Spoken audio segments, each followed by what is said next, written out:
I was driving down the highway, not knowing what the next steps were, but knowing I couldn't stay in the relationship that I was in. That was the beginning of a 2-year custody battle. And at the end of that, the unimaginable for me happened. I lost custody of my son. The pain when I woke up the morning after he was gone was beyond bearable. Like, I didn't know how I was going to get through the next 10 minutes, but I was somehow, with a court order, supposed to just get on with life. I couldn't go into depression and expect him to survive. I had to live, so he had an example to follow and see. I'd been in ministry and had been working with a lot of young adults and walking them through dating, marriage, and all of a sudden I found myself in a season where I'm separated and my wife saying, I want a divorce. How did I get here? Like, I would not have ever pictured myself to be in that situation. Finding myself homeless and not having a place to put my kids to bed at night. I knew I was not going to live if I didn't pursue getting healthy. So you become whole individuals. What did it look like to all of a sudden bring that together and become one? Well, I would say the first thing. Some people rebuild their lives once. Garth and Melanie built their lives twice. First individually after deep brokenness, and then together as a blended family that looks nothing like the past they came from. Their story is proof that healing is possible, wholeness is possible, and freedom is possible, even after everything else falls apart. Thank you, Garth and Melanie. Today I get the honor to sit beside both of you. And you've had both a tremendous impact on my life, as well as I know so many other lives. You run Your Limits Lifted, where you're coaching individuals of how to bust through the limits that they have on their own lives. But I think what's incredible is the story that you have of how you've done that in your own individual lives first, and then can really lead from that personal experience of how do you grow other individuals. Garth, you and I used to work together, and there's so many fundamental principles that I learned in that early spot of my career, which has been able to just exemplify me and push me much further than I ever anticipated. So I feel like I got a degree from you. So the Garth University, you can get the accreditation somewhere.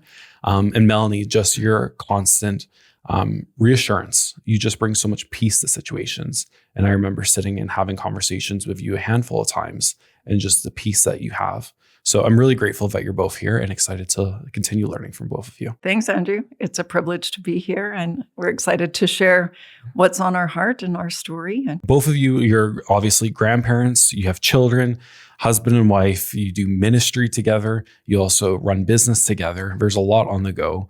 What does this season of life feel like right now for you? I think it feels full. Yeah. There's lots of facets to it, and we're building a lot of things.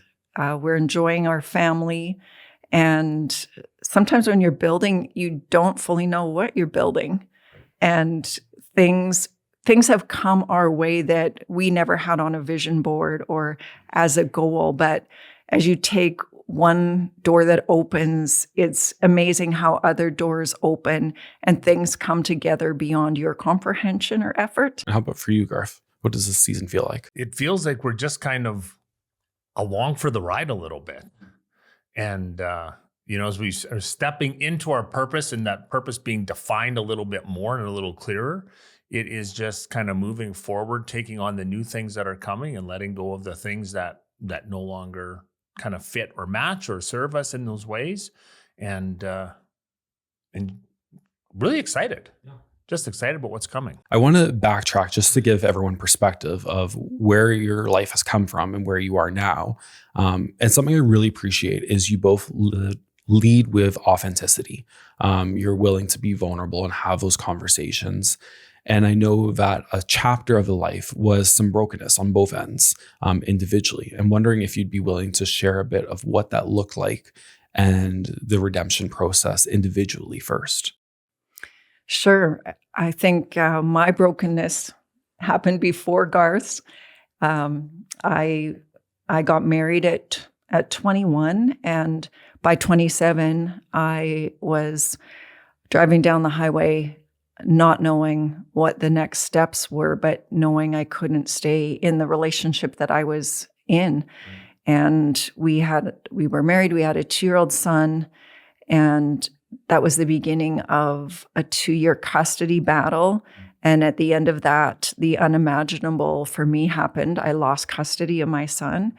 And the pain when I woke up the morning after he was gone was beyond bearable. Like, I didn't know how I was going to get through the next 10 minutes, but I was somehow, with a court order, supposed to just get on with life. And so I was in a really dark time, a period of really survival, and had to really rebuild myself from the inside out, although I didn't know that in my darkest time, but definitely was broken. And so I think a lot of people, unfortunately, encounter that in their life. But the unfortunate part is they stay in that survival mode. They stay in that brokenness. You said for yourself, you needed to work through that, even though you didn't know that you needed to work through that at the time. What did that battle look like? Well, there were 2 pivotal decisions that changed everything.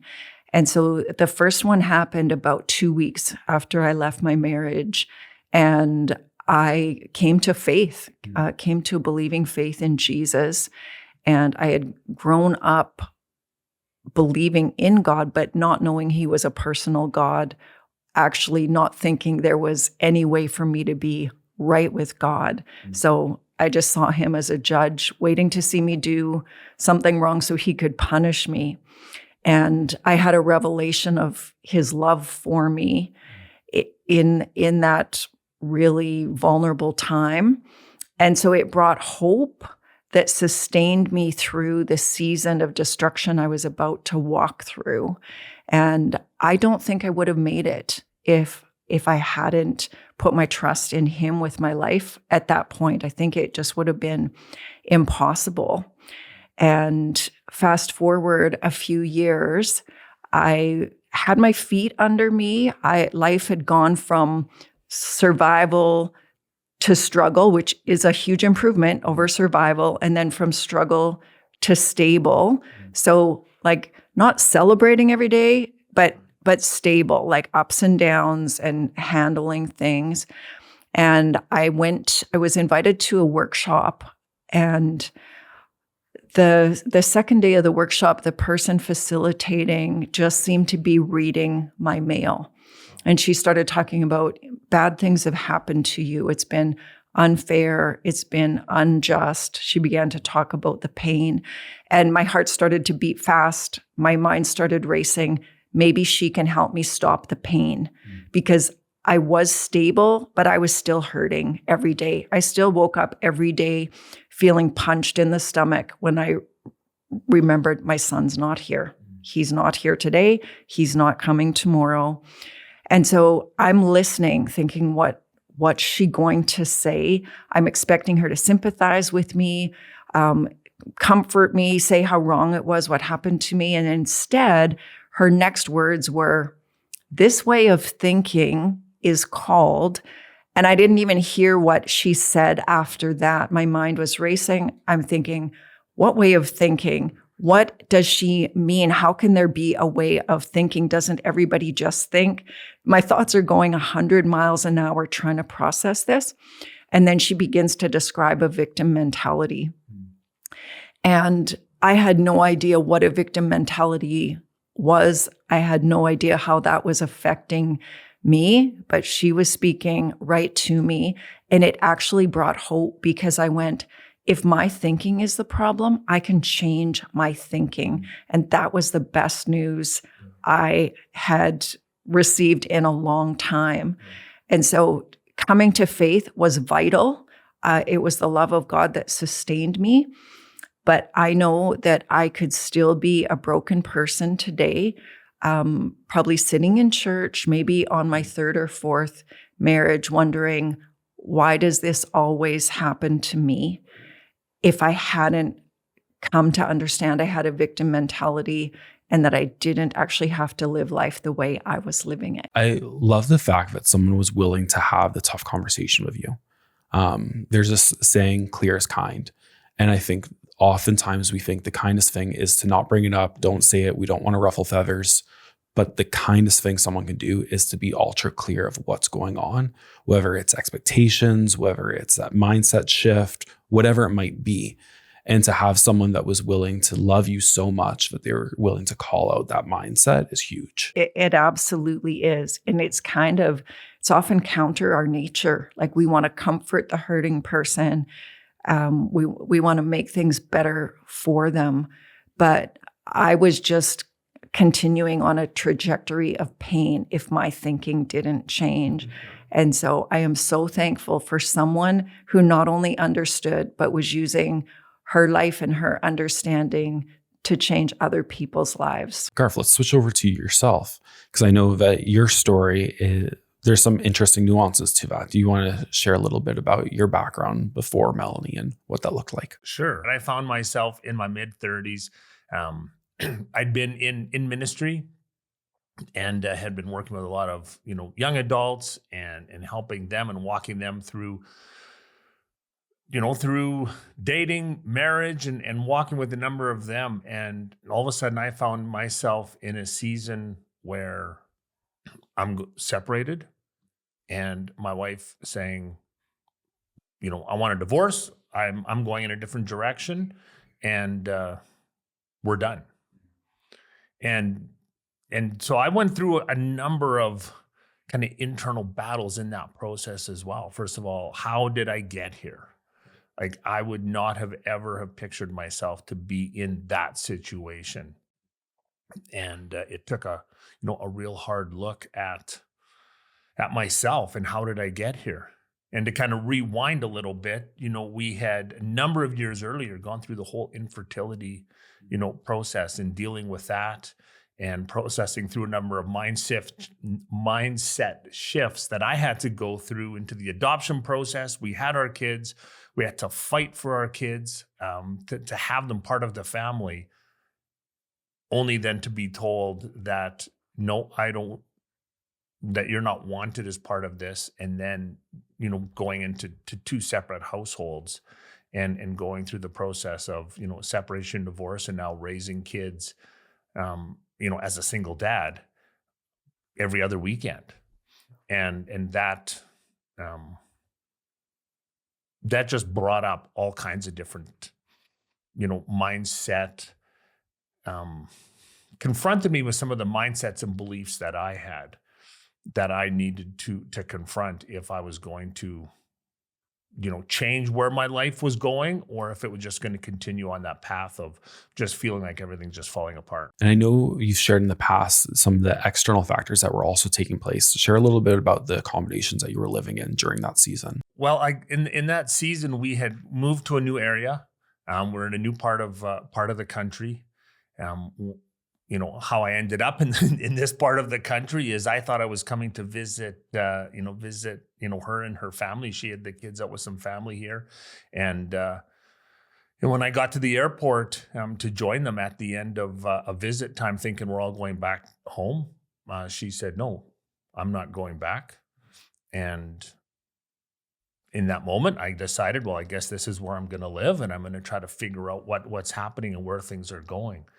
And in that season, just kind of trying to then figure out, okay, how do I start a life here? How do I try to figure out how I got here, and how to rebuild and how to parent in that situation.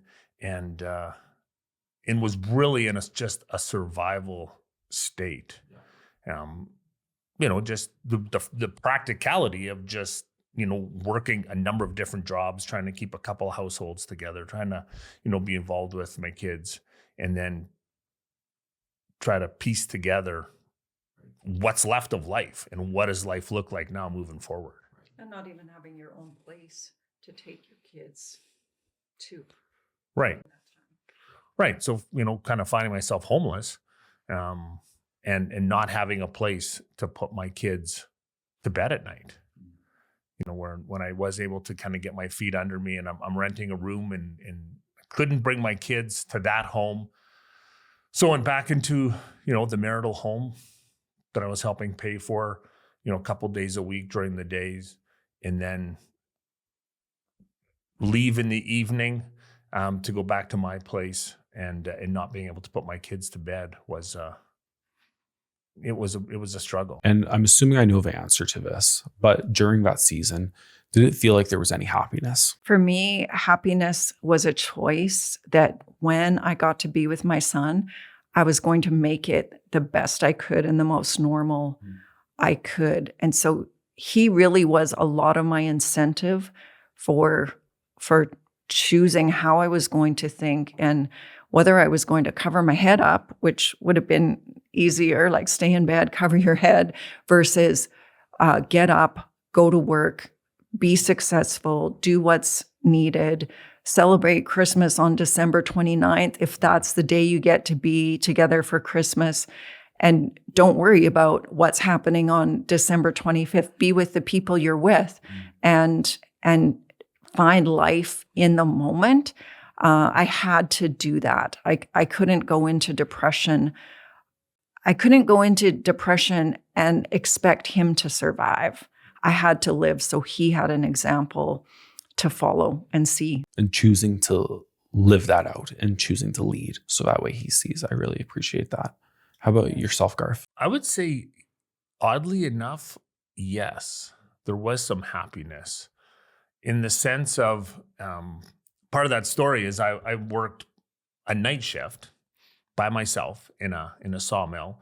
I did nighttime security and cleanup and oil and lube, work in a really big facility by myself all night. And I actually started to enjoy me. And, what really could have been a really dark, literally, dark season, it was a long shift, it was a 14-hour shift by myself every night, or, the nights of the week that I worked. But I actually found some joy and happiness in it, even though I was still living in despair. And then I was kind of in this paradigm of despair, but yet there was some happiness in the simple things. So how does someone practically do so? Like you're talking about living in this darkness, literally a dark sawmill, but finding this ability to enjoy yourself. How does someone that's going through a similar season or just in darkness in general, how do they do that? I can say for me, what my journey was I recognized that I wanted a different future. And I realized that what my decisions today are going to affect my future moving forward. So I didn't really know what it was, but I started to try to seek out, okay, what is going to set me up into a different trajectory? Because I came to the realization that the way I'd been thinking and the way I have been got me in that mess. And it wasn't going to, I wasn't able to get myself out of it because I got myself in it. And the mindsets and beliefs that got me there would have to change if I wanted to get out of it. So I just would really just kind of pursued, like, what are different ways of thinking and who to get around. Now, I had some really limited, time frames and the number of jobs I was working and just my life situations, but I really was intentional to move forward and to be in some circles that would expose me to something different. And, that often, took, I was looking for kind of a men's group at one point, and I was like, okay, I have Wednesday evening between this time, what's available? And it took me, searching. It was an hour and a half drive. Well, not quite an hour and a half, but an hour drive that I had to out of my way, completely not in my community, completely in a different spot. But I decided, okay, I got to make that trip every week because that's the window of time I have. And those people, I think, have something that will help me in that season. And I love the fact that you were pursuing intentionality, even if it came at the cost of comfort, because comfort would have been just staying at home and doing whatever else you wanted, but you knew that you needed something deeper. And so there was this intentionality behind, I'm going to drive out of my way to pursue individuals that have what I want, and how can I glean that off of them? And I would even correct you to say, I don't even know if comfort, because I didn't feel like I had comfort. Fair. Yeah. Like, at that season, after kind of I moved out of that one room and it's okay, now I need a place to live. And I had a very short window of time to make that change. So I bought an old condemned house trailer.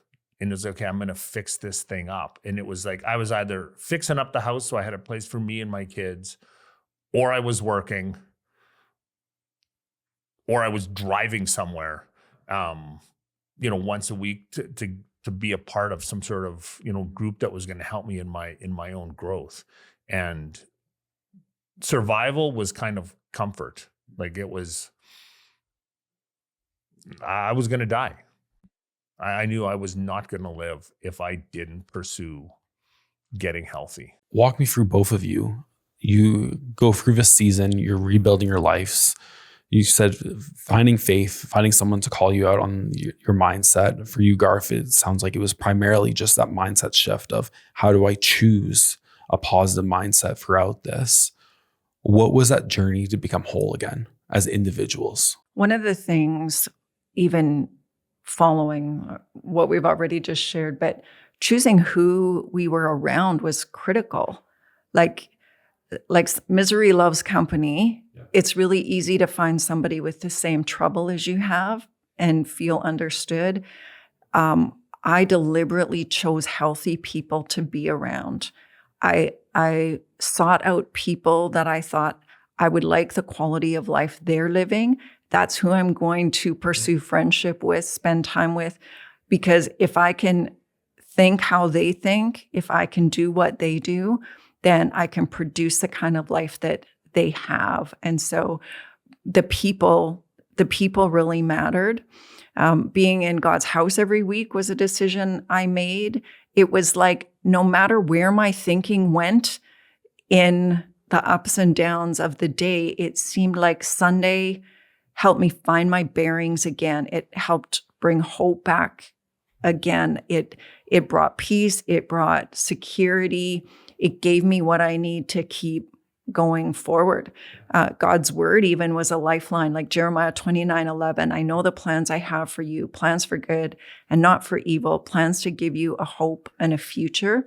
When I was still in the middle of a custody battle, there were days when I had to go read that every 10 minutes. It was like taking a breath of air and believing that there was some good ahead for me, even if I couldn't see any of it.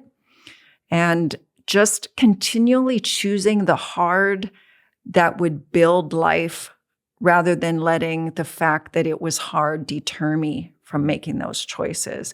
That's one of the most common reasons I hear people say as to why they don't want to fight for themselves is it's hard.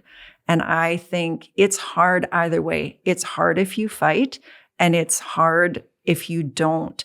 And so why not put your effort into the hard that's going to produce a change on the life that you want? And I'm assuming during that season is when you wrote I Don't Think So. Yeah, I wrote I Don't Think So. I published it in 2013. And I was fairly whole at that point. And I didn't even feel like people needed to hear my story. Like I didn't need people to know. But I think that when you're going through hell, you should keep on going.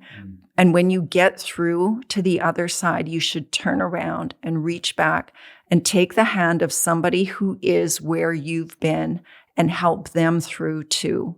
And so I wrote I Don't Think So because I wanted people to have a step-by-step guide to go, this is how I rebuilt my life. This is how you could rebuild your life too.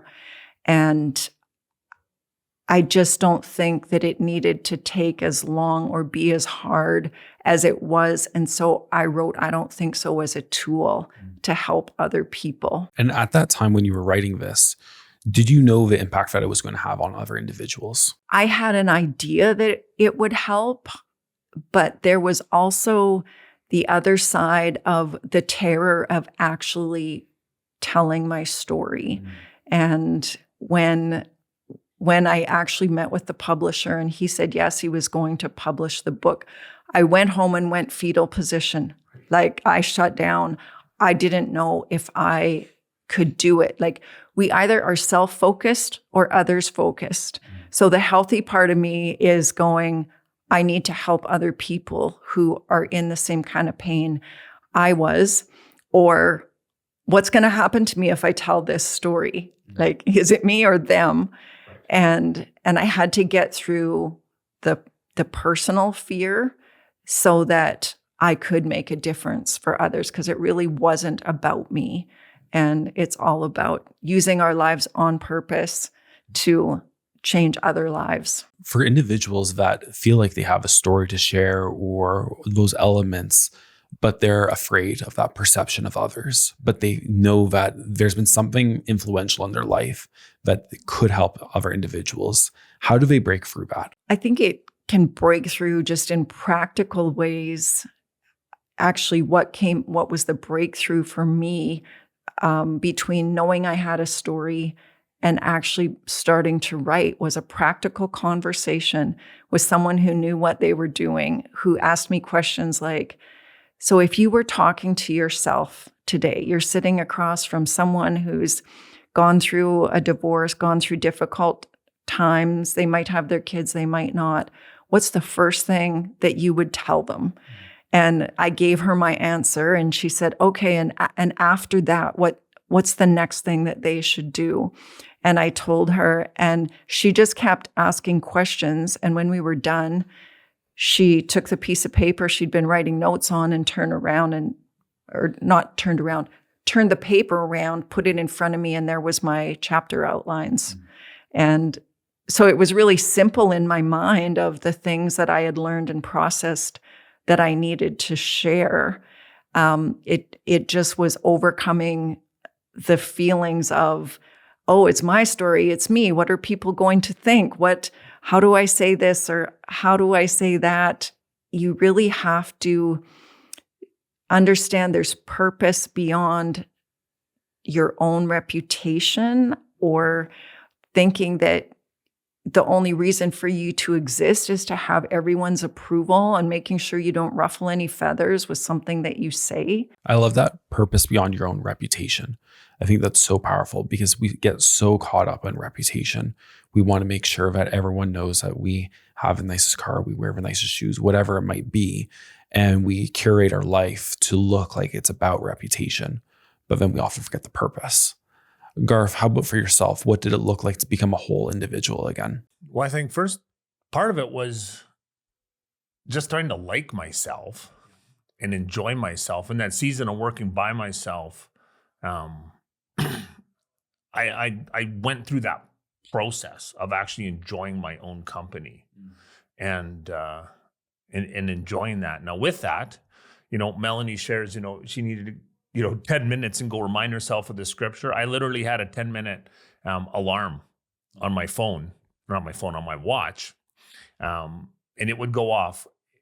And because it would be like, okay, I don't know if I can make it the whole night, but I think I can probably make 10 minutes. And I would usually go the first different chunks, 2 hours like that, then go like, no, okay, I think I can handle the rest of the evening. But it was just looking at short chunks of time and going forward one step at a time. And then it was really just being okay of who I was. And that was a real shift for me because of kind of my other roles and some of the internal struggles I had. I kept them to myself, because of pride, and didn't want to, maybe did not show weak or have people kind of really know some of the internal, struggles that I was having. But there's a real freedom in coming to a place to go, this is me. Here's the good, here's the bad, here's the ugly. And I kind of just don't care what you think because it's me. And because being in that place of losing everything, I kind of had this thought of going, well, what else do I have to lose? Kind of lost my kids. I've lost my marriage. I've kind of lost a lot of the reputation I have. I've lost any material things I've had. I've kind of lost a lot of hope. I've kind of lost, and I kind of was like, so I really have nothing else to lose. So let's just keep living. I hope you're liking the episode so far. I just want to take a moment to let you know about something I think is going to make 2026 unlike any year before. If you've got big goals but no clear plan, I made something for you. I put together a 3 guide called the Ultimate Goal Setting Framework, the exact system my wife and I use to turn big dreams into real results. You can download it for free. The link's in the show notes. Start building goals that actually move your life forward. Now, back to the episode. When I think of yourself, you've always been so open and vulnerable. And I think that openness creates openness.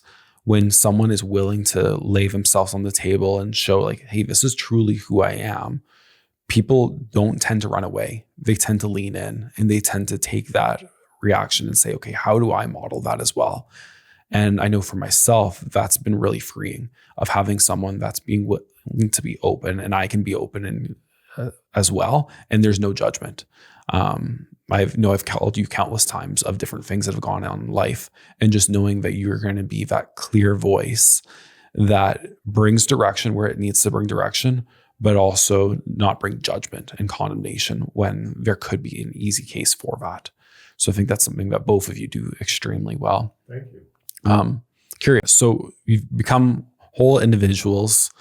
What did it look like to all of a sudden bring that together and become one? Well, I would say the first thing, so that kind of, even just what I just shared, kind of led us to you would have loved our first date. I love first date stories. It was kind of a blind date. And so we sat down in the coffee shop in the evening and did the pleasantries. I don't even know what we talked about. Was it 5 minutes? It was very shortly into the conversation. And I just looked at her and said, okay, here's the deal. I'm divorced. Highly romantic. Yes. Yeah, I was just going right for the heart. I'm like, okay, I shared an overlap of the divorce. I shared an overlap of, my kids, the situation with my kids, my financial situation, some of my dreams and visions, some of just life. But it was kind of like, so I'm divorced. My kids live this far away. Every other weekend I'm driving to get them. They're with me. This is how old they are. Financially, this is what it means supporting them and the household that they're in. And if you're good with that, that's fine. And if you're not, let's just enjoy coffee and continue on our own separate ways. It's all good either way. Because I knew I was going to be okay regardless. Yes. And that was kind of that place of my healing and how it affected that process was like, you know what? I'm going to be okay. If this happens to go somewhere, great. But I will be okay.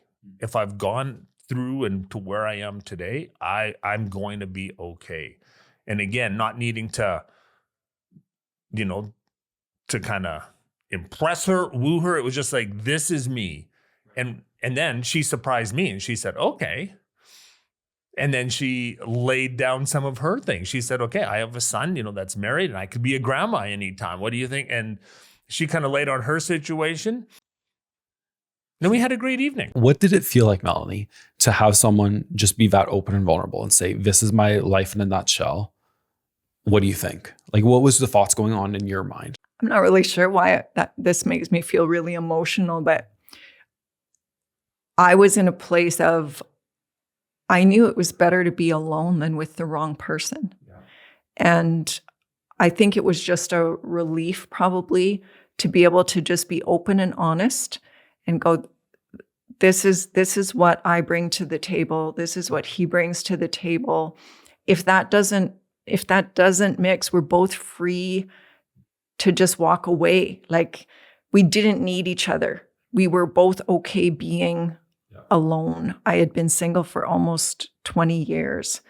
And I think probably just the honesty was what actually helped us to be able to move forward fairly quickly. We actually got married 147 days after we met. Who's counting? I just came across that in a card I found that I wrote Garth back when we were engaged. But we didn't give ourselves the luxury of falling in love with each other and then asking the hard questions. Neither of us needed any extra baggage or pain. And we also didn't, our kids were both very important to us.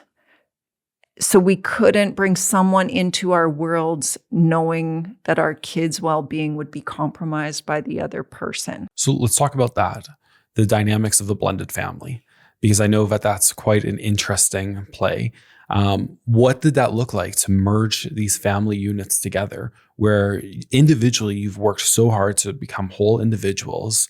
Now you're coming together and you're figuring out your own dynamics, plus family members. What did that look like? So we kind of laugh through our experience. A blended family is not at all like a smoothie. It's more like oil and water. And you're putting it together, and if you want it to blend, you just keep stirring. But the moment you stop stirring, things are going to start to separate. So you want it to stay blended, you got to keep stirring. Meaning, it was really, really hard. It was hard. It was hard. And I was completely blindsided,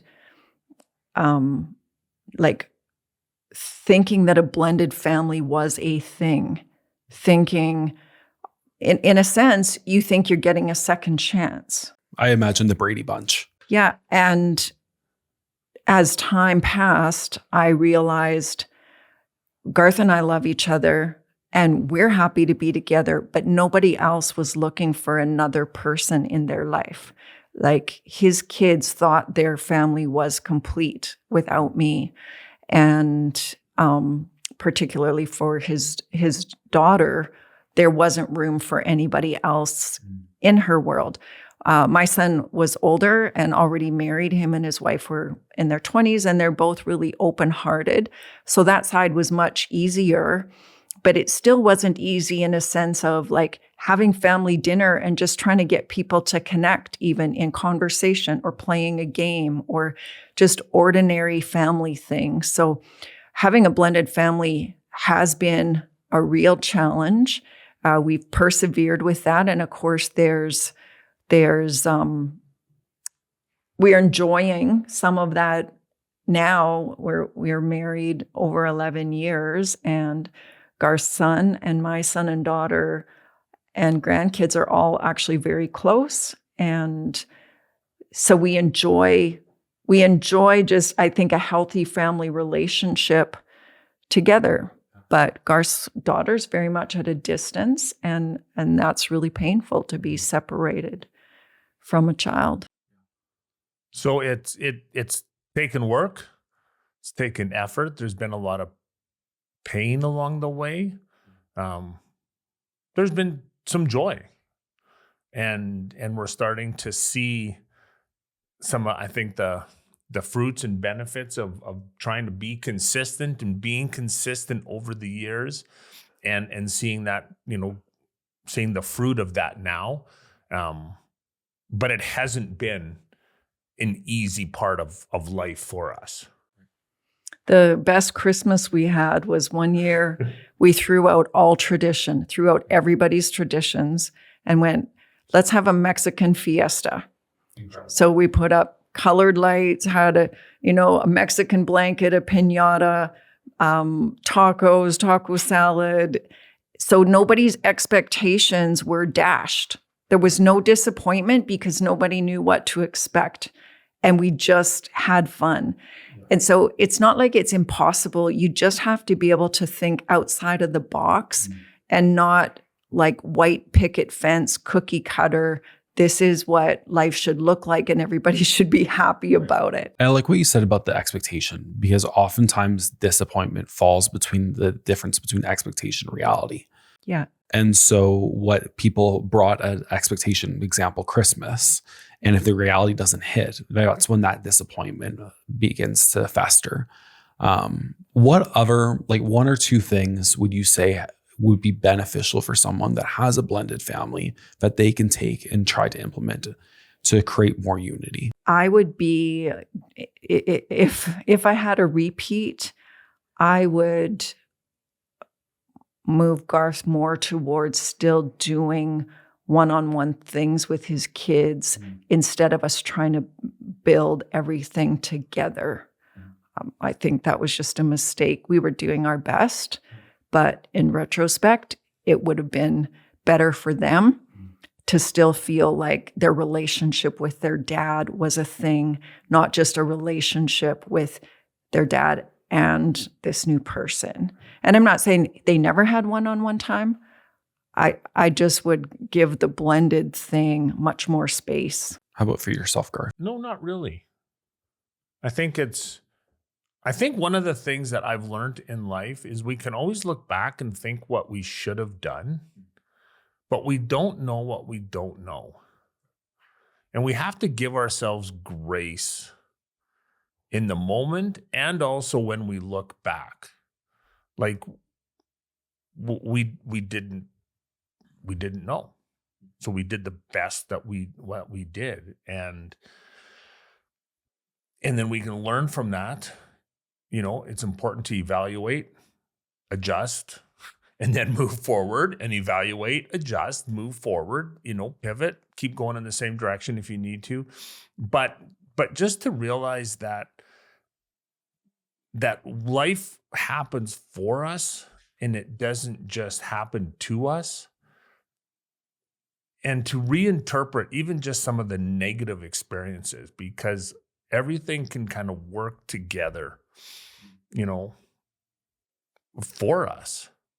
Even Andrew, you'll find this funny, but some friends have a home at the lake, and they gave us their place to use, and so we went there for the weekend with the kids, and we tried a week. They were in their teens, I guess, at the time, and it was just sheer hell. They were not happy to be there. They were bucking everything, fighting everything.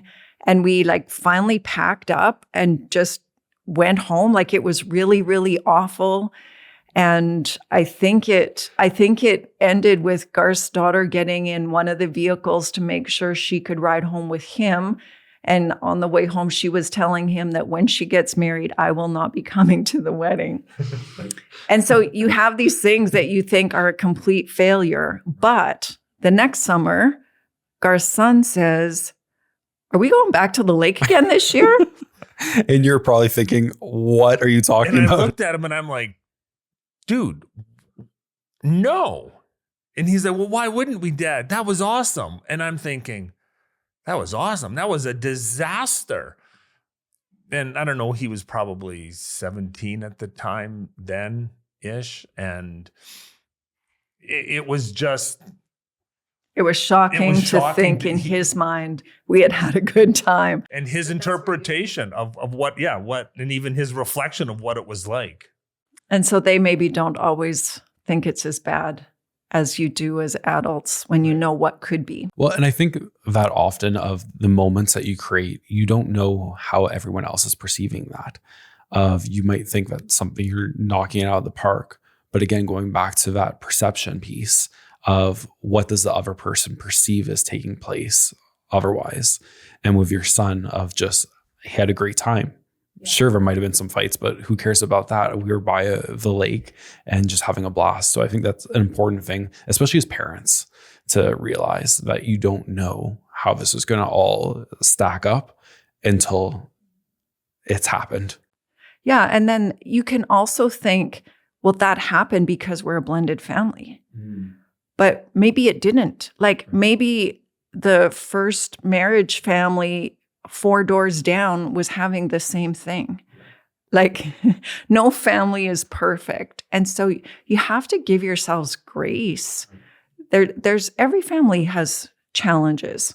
Like, the world is not perfect. And we have to just be able to do our best, take it as it comes, learn from what should be a lesson, and keep moving forward. Let's pivot now, because on top of all this, you also work together.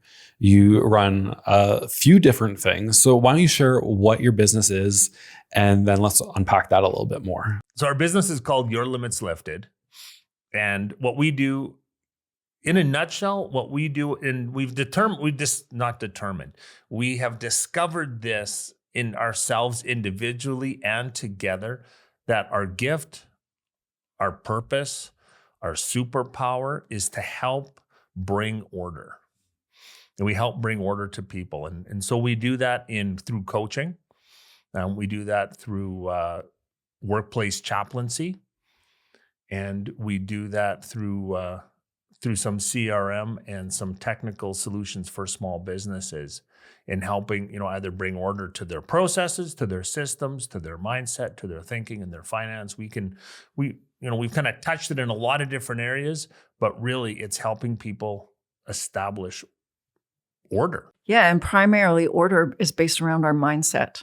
Like, we both changed our mindset so dramatically, and seen how when we change on the inside, it's that creates the change on the outside. Like, where a lot of people think they're waiting for their circumstances to change so that they can be okay. We know that's not the order that it happens in. But so everything we do, even though it has very different brands or packaging, it all at the foundation deals with how we think, our limited thinking, changing that limited thinking, and just creating a greater level of freedom to be and do the things that are on our heart to do. Because the way, kind of like Your Limits Lifted, the way we lift our limits is by shifting our thinking. And that's kind of the process that we help people walk through. And I think there's something so impactful of you've walked that. There's often people that are in whatever industry it might be, but they haven't actually experienced it themselves. Like, I think of myself in the financial services. I remember having $60,000 of debt and how crippling that feeling was, and not sure, are we ever going to pay this off? Am I a failure? Like, did I do a disservice to my wife? And then being able to walk through that and feel the freedom on the other side, and then being able to teach other people what to do with their finances, that is one of the most incredible feelings. And so I can only imagine for yourself of walking through, how do you become whole again? What does this look like to have your limits lifted, and to be able to instill that into others must just be such a huge impact. Yeah, because who we listen to matters. Like, there's so many voices out there, especially now, and it's really important who we listen to, and because there's a lot of charlatans selling all kinds of stuff. Do you want to name names? What we've also recognized is it can be a lifelong process. We think so differently than we did, but I expect to think differently next year than I am right now. Right. That life can be a continual discovery process. And who do I need to be to fulfill that next dream or desire? It's what do I have to change in me? I want to do a couple rapid round questions, if you're okay with that. So the first one that I have on here is, what's a habit that you've instilled in your life that's made a positive impact? I think one of the habits that I've tried to, and I'm going to say tried to, it's an active and it's a process, because it kind of goes against my natural instinct, and that is to think the best. And that's one thing that I've learned from Melanie, and that is always think the best. So if somebody's done something that I don't like, instead of thinking, oh, they're out to get me, no, I'm just going to think the best. I'm going to think the best until I know otherwise. So the habit of trying to think the best was a game changer for me. How about for yourself, Melanie? I love God's word. And so that is a daily habit. It's not a checkbox thing. It gives me life. I like to journal, but primarily my journal is not like pouring out my heart. It's writing down what I got in my heart out of God's word today. And I can go back at any time and flip through the pages, and there's still life and inspiration in it for me. And so that's just part of who I am. What's one book that's impacted your life? T.D. Jakes' Daddy Loves His Girls. It's hard to even find now, but when I was so broken, I read it and I thought to myself, how could a man even know that a girl has these thoughts? And I wept through the book most of the time. It just helped me connect with God's heart and know that He really did love and understand me and see me. And it brought a significant measure of healing just by hearing those words that were like a dad's voice speaking straight to my heart. I had a good dad, but not really an emotionally available dad. So I didn't hear those things from him, and I needed them in my heart. How about you, Garth? What's one book that's had an impact on you?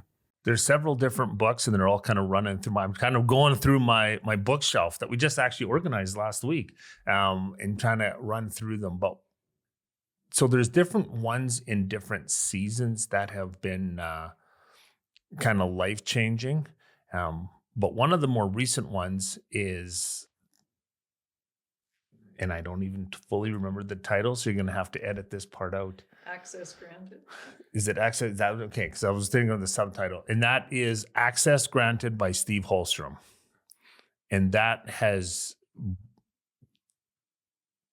brought me through another mindset shift of how I view myself, spirituality, my relationship with Jesus. And it has opened a whole different world to me. What's one quote that you hold on to? I mean, I did share the one earlier. When you're going through hell, keep on going. Mm-hmm. When you get through, reach back and take the hand of someone who is where you were and help them through. How about yourself, Garth? There's so many different ones, but probably things have to change in us before they change for us. Before we land the plane, what does happiness look like to you? Happiness is being present and finding the joy and the richness in the moment. We have today, like we have the moment we're in right now, and there's so much around us, and we can focus in on what we have and what's available to us, or we can always be looking down the road. But happiness to me is in the moment. What I did with my grandkids this morning, what we'll do later this afternoon, it's taking advantage of the moments that you have rather than just thinking, when I get this or when I accomplish that or when I finish this, then I'll be happy. Happiness is a daily experience. I don't think it's stored up somewhere waiting for us to enter into the season of happiness. It's just here and now for the taking. And that's what I think happiness is. Garth, how about for you? What does happiness look like? I would say very similar. Although there's certain environments that just set the tone for it. So I would, without repeating what Melanie shared, it would be that, but then putting it on a mountain stream with a fly rod all by myself, or on my motorcycle going through the mountains in my helmet, taking it all in. Or sitting on a frozen lake with an ice fishing rod and just taking it in the moment. So it's taking in all the different spaces, but the environment can just really create that extra piece for me that just raises that happiness to a whole nother level, kind of just like the perfect storm, bringing it together. But it's a mindset. But it's a mindset, because I can look back and I can go, you know what? I was happy even when there was a lot of despair, because we're either moving forward or we're moving backwards. Like nothing stays the same. And it's just recognizing that if I'm going to always wait for the future, like Melanie said, wait for the future, or when this, then I will, it will never happen. And it's something that we'll chase. And the more we chase things in life, usually the more disappointed and disillusioned we become in the process. And I think we have favorite places, like Mexico's a favorite place.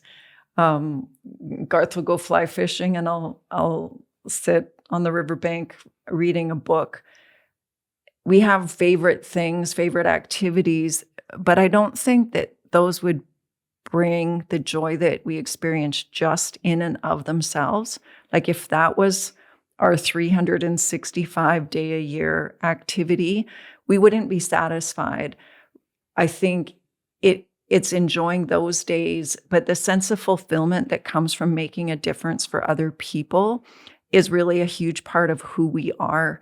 And it's that fulfillment that then doing the activities that we like make life full and complete, like happy on an ongoing basis, not just in a circumstance. And I think you have to have purpose and the fulfillment that comes from that purpose, or you can't really truly find happiness. Because we are wherever we are. And if we're just dependent on an outside source or circumstance to make us happy, as soon as that ends, then we're back in a place of just disappointment and not really truly living. Like happiness is being good with who I am and how I'm living more than what I'm getting. Well, Garth, Melanie, thank you so much for a conversation. Appreciate you both. Thanks for having us, Andrew. Garth and Melanie's story is living proof that brokenness isn't the end. Healing is possible. Families can be rebuilt, and freedom is something anyone can experience, no matter where they're starting from. It's been an honor knowing them for so many years, learning from them and watching God restore and redeem their lives and seeing the impact that they're having on many others now. If this episode resonated with you, do me a favor, share this with a friend or hit subscribe.